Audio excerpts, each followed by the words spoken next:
Hello everyone, it's Messina speaking.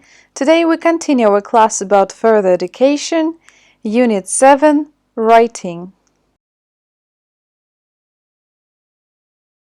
As usual, we'll start the class with learning new vocabulary.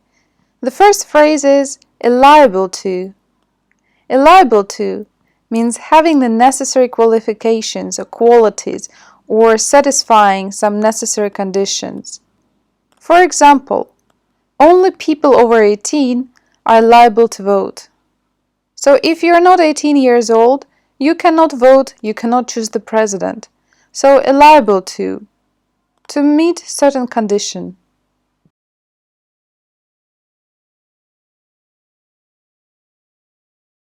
The next word is consult.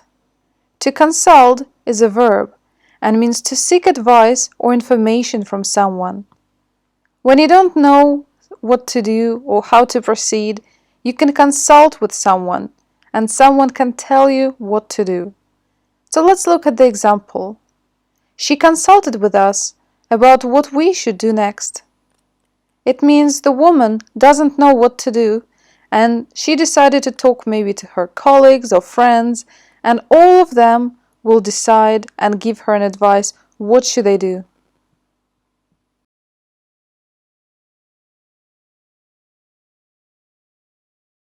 The next word is to pursue. To pursue is a verb and it means to follow something in order to catch something or to occupy or to continue. Let's look at this picture. What can you see in it? As for me, I can see a man. He is wearing a uniform, a military uniform. I assume he's a soldier. There are many books around him.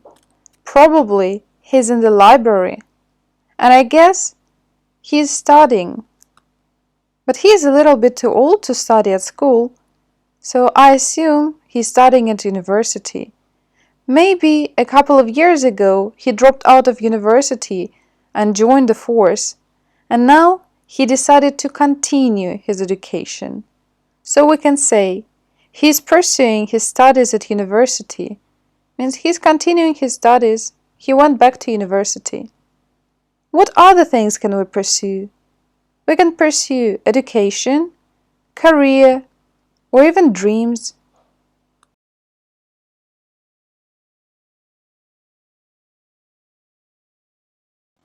Accommodation. Accommodation is a place for someone to stay, live, or work. There are many different types of accommodation. So if we travel somewhere, for example to London, where can we stay? We can accommodate ourselves at a hotel, or maybe we can rent an apartment at Airbnb or a flat, maybe a house, detached house, private house, or we can even sleep in a tent. So let's look at the example. It is difficult to find cheap accommodation in London. Yeah, all of the places where you can live are not very cheap, they're pretty expensive. So how about accommodation in your city or town? Is it cheap or expensive to live there?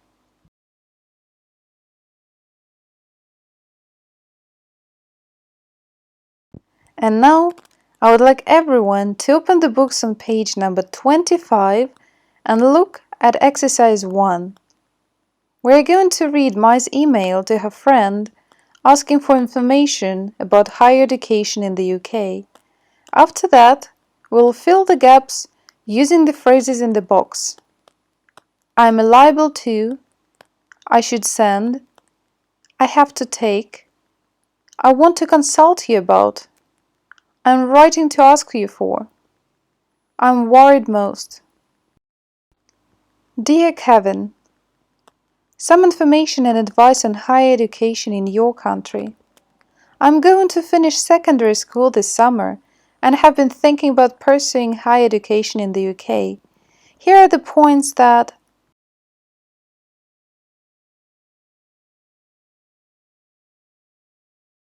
First, what are the university entry requirements for international students in the UK? What is my academic qualifications and transcript?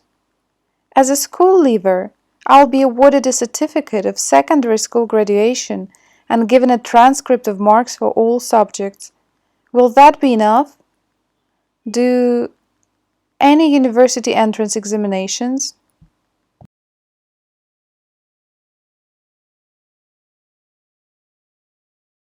In addition, what types of accommodation are available for international students? Some institutions provide accommodation in halls of residence of university houses, but how can I find out if apply for accommodation and when? My application. What is the rent for each type of accommodation? Is it monthly or weekly paid?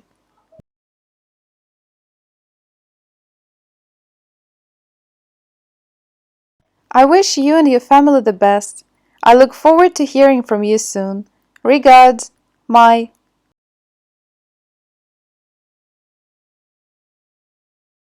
I hope the previous exercise was easy for you.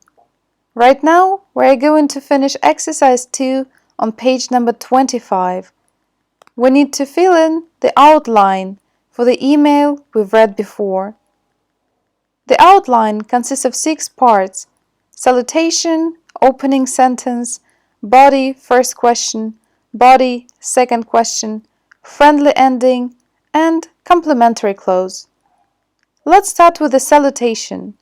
Salutation is the same as greeting. I would like you to look at the email once again and find the sentence that shows that we greet someone. How do we salute someone? How do we say hi or hello to someone? How do we begin the email? Dear Kevin is the salutation in this email. Opening sentence is basically our first sentence that we begin our email with. Let's look once again the email and find the very first sentence. And it is, I'm writing to ask for. The next part of the text, or in our case email, is the body. It's the place where we write our main ideas, thoughts. In this email, Mai wants to know more about her education, where she can get it, so she has a lot of questions. And all of these most important questions, they should be in the body. If you have one question, it could be one paragraph.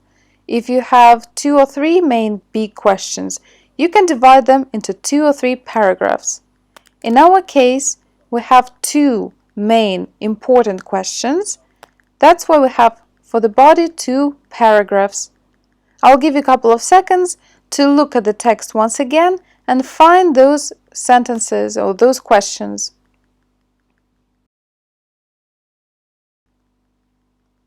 The first question is, what are the university entry requirements? And the second question is, what types of accommodation? These 2 things bothers Mai the most, and she wants to know the answers for these questions. So they are the body. The next part of this outline in this email is friendly ending.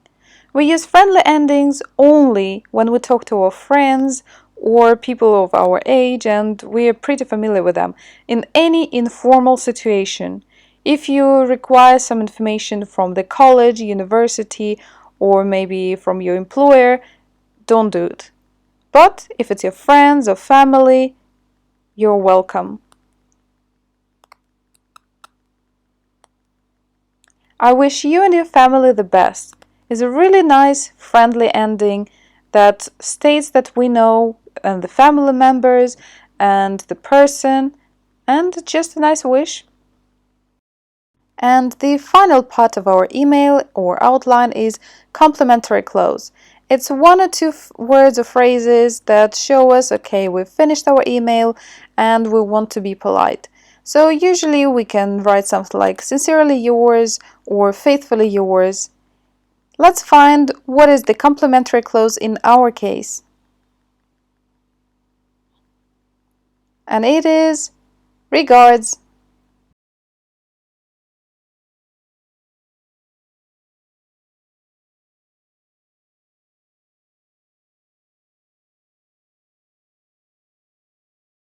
Homework!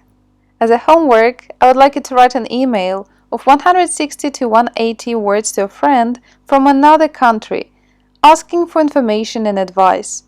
And I would like you to use the outline from exercise 2. In front of you, you can see 8 topics that you may use in your email. Number 1. Work experience for career-based courses. Number 2. Tuition fees at colleges and universities. Tuition fee is money, how much you need to pay. Number 3. Traveling in your host city and country. Means you're going to travel to someone, and that person needs to tell you something about his or her city or country. Number 4.